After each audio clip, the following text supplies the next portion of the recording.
Hey, it's Leanne here, and this morning I want to show you a little bit of an inside peek at my daily self-care ritual. We got the rain coming down nicely behind us, but everyone has their beauty rituals, they have their skincare rituals, they have their hair rituals, right? Well, I developed my own self-care ritual where I decided to take care of my body, take care of my joints, and it happened out of necessity a couple years ago. But it ended up being these amazing impacts on my life and my other rituals where I didn't have to work as hard and I didn't have to put in so much effort because of what this self-care ritual added to my life. And so a couple years ago, I had a bit of a naggy knee, and it was making me a bit nervous. My spine was fine, but my knee was bothering me, and so I went into a bit of a panic mode and went in self-care mode. I'm like, take care of my joints. I'm going to take care of my body. I'm going to hold off on all the, weight loss stuff I'm doing or weight loss maintenance stuff I'm doing and stop typically working out and just go into major self-care mode. And I started doing all the things that a lot of them mimicked what I was doing after my surgery. And an interesting thing happened because I'd go meet up with my friends or I'd go to the gym and see somebody at yoga and they'd say, "What have you been doing? You look like you lost weight, you look smaller." And I would honestly just say, I've been taking care of my joints and playing with my fat. And it would always get a chuckle out of people, but it was the truth. And so ever since I started doing this kind of reactively, I started just incorporating it and making it the main, component of how I stay, I maintain my figure, if you will. And then when I do want to go bump it up a notch and make myself leaner and fitter, I have all those other modalities that I can go to as well. But even those are so much, they feel safer, they feel better, they feel more enjoyable to me because my body feels so amazing. And so I wanted to give you a little bit of an inside peek, and I'll be sharing below this video how you can create your own BAM ritual at home.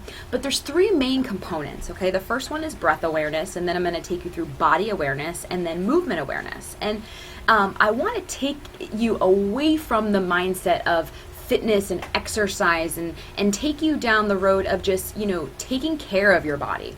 And it's a different thought. And most people think like, oh, that's a waste of time, or I don't need to do that, I'm young, right? Or maybe I don't want to do that, I'm not young anymore, whatever you're saying. And I want to encourage you to give it a second thought. And my friends kind of laugh at me because they say I treat myself like I'm 80, but I believe it helps me.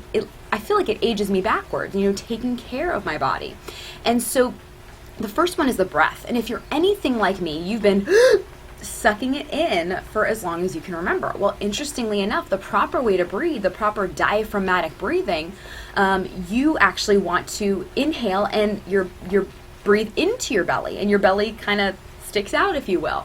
But that's the opposite of how most of us have trained our breathing to be. And if you were to ask me the simplest, fastest, easiest way to impact your metabolism, your body, it would be to change your breath, because the respiratory system, there's this cascade, this trickle down effect on every system in your body, your hormones, your digestive system, anything metabolic. And interestingly enough, you need to be in the parasympathetic part of your nervous system, the rest and digest part of your brain, to be able to properly digest your nutrients and the food coming in. And so if you can just become aware of your breath, and most people, like I said, don't even know how to breathe. I never got taught as a kid how to breathe. You will be amazed at how much different your body feels, because how many breaths are you taking every single day? So below here, you'll find there's an audio track that I'm providing. And I want to teach you about something called box breathing. So imagine every time you breathe in, your belly expands. I know it's the opposite of what we normally do. And every time you exhale, it contracts. And so the audio below, take it through a 4 count, what's called box breathing. So imagine breathing in for 4, holding it for 4, breathing out for 4, and then holding it for 4. Breathing in for 4, hold 4, breathe out 4, hold 4. And it's just this new awareness of your breath. And like I said, there's this trickle down effect on every system in your body. To me, it's like the miracle pill, if you will, is getting your breath to be more efficient and more effective, okay? So that's breath awareness. The second awareness is simply body awareness, okay? So there's two different parts of this that make it extra potent, okay? Every time I touch my body, the actual area that I'm touching is getting its proprioceptors, its sensory receptors activated, right? And we have detectors on us that detect pressure and temperature, just heat it, detect pain, detect chemicals. And so the area, if I'm touching my arm, okay, the area that I'm touching underneath my hand is getting its proprioceptors stimulated, right? But the other side of it is my hands actually touching any part of my body. My brain is experiencing a connection on the spatial awareness side of things, where my brain is saying, okay, hand here, arm here, and it's getting a map of where the rest of my body is in relationship to my brain and the rest of my body. So there's a double whammy, okay? So I want to introduce you to a dry brush. And this is really trendy right now in the lymphatic world. And there's all these benefits for dry brushing that I honestly don't know much about. The reason I use it is because it's an amazing way to create body awareness in your body. So whether you touch your body with your own hands, so it's got its own components, right? The spatial awareness and the proprioceptive side of things. Dry brushing is a great way, because imagine those areas of your body, especially your fascially bound fat, that aren't being touched. They're not seeing the light of day. Air is not even touching them, most likely, because we usually cover up those areas. So blood and oxygen isn't getting there efficiently, and the actual neural map that moves the joints, which is the next component we're getting to, it's harder for it to get through as well. It's restricted. And so if all you did is just activate and let your brain know, hey, I have an arm, hey, I have an elbow, and you just get each area of your body just sensitized, imagine every step you take, every breath you take, it's going to be activating more. If the area around my hips and my glutes, especially your fatty areas, I'd recommend touching, brushing, tickling, tapping, whatever. Anything that doesn't move you into pain. So if you are into foam rolling, which I love, I used to foam roll into pain, and that actually takes us into the opposite part of our brain, the sympathetic pain part. So don't move into pain, make it feel good, but just make your body more aware, okay? And you can always just heat it, of course, right? So that is our second component. The third is movement awareness. So I want to take you out of the category of exercise and workouts, okay, and think about the your joints, right, and the movements that you're supposed to have when you come out of the womb, okay? So my shoulder, for example, it moves in so many different directions. I think there's maybe 6 or 8 different joint actions of the shoulder alone, and your hips and your ankle and your shoulder have more because they're ball and socket joints, versus your elbow and your knee are just a hinge joint. They move, there's only really 2 actions, right?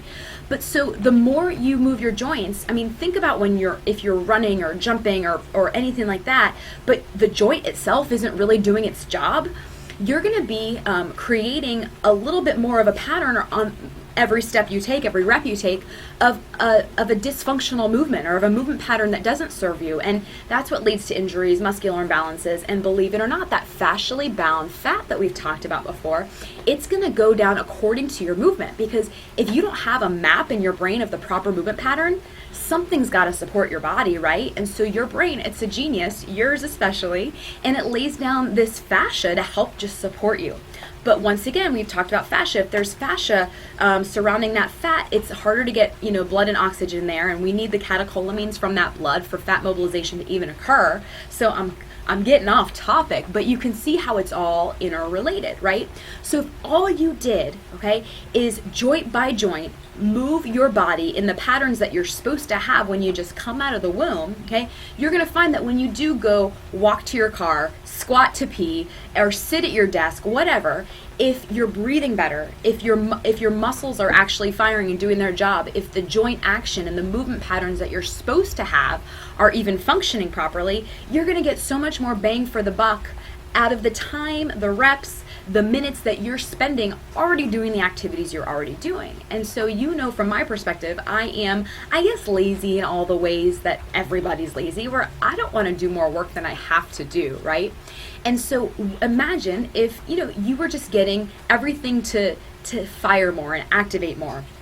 without, and I'm not talking about sweating and pounding your body to the pavement. I mean just in the movements that you're already making. So we got the breath awareness, we got the body awareness, okay? And then we have the movement awareness.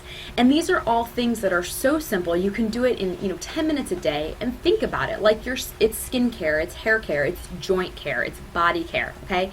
And then you can add in the activities that you want to do, that you enjoy doing, that you don't feel like crap afterwards, that you actually feel alive and refreshed and energized afterwards, okay? So, like I said below, I'm going to give you a little bit of a sneak peek of some resources that I made for you and some of the things that I personally use. And this is just the Cliff Notes version. I could go into detail about all this stuff, in depth for hours. Don't get me started. I could geek out on this forever. But take it upon yourself to just experiment and figure out what feels good to you. And if all you did was wake up 10 minutes earlier, or even do it at night on your lunch break, it doesn't matter, and create some awareness of your breath. Create some awareness of your actual body, right? And create some awareness of the movements. The robot's coming out. Create some awareness of the movements that you do every day or that you're supposed to have. Imagine what would happen when you go to actually work out or go exercise. Imagine what would happen every time you're just walking your car, sitting down to pee, walking to the fridge to get a glass of water, whatever it is. I get water out of my fridge too. But anyways, you get my point. Now I'm just rambling because I could go on like this forever. But go ahead and check out the resources below. And if you have any questions, don't hesitate to reach out. And I look forward to hearing about your BAM experience.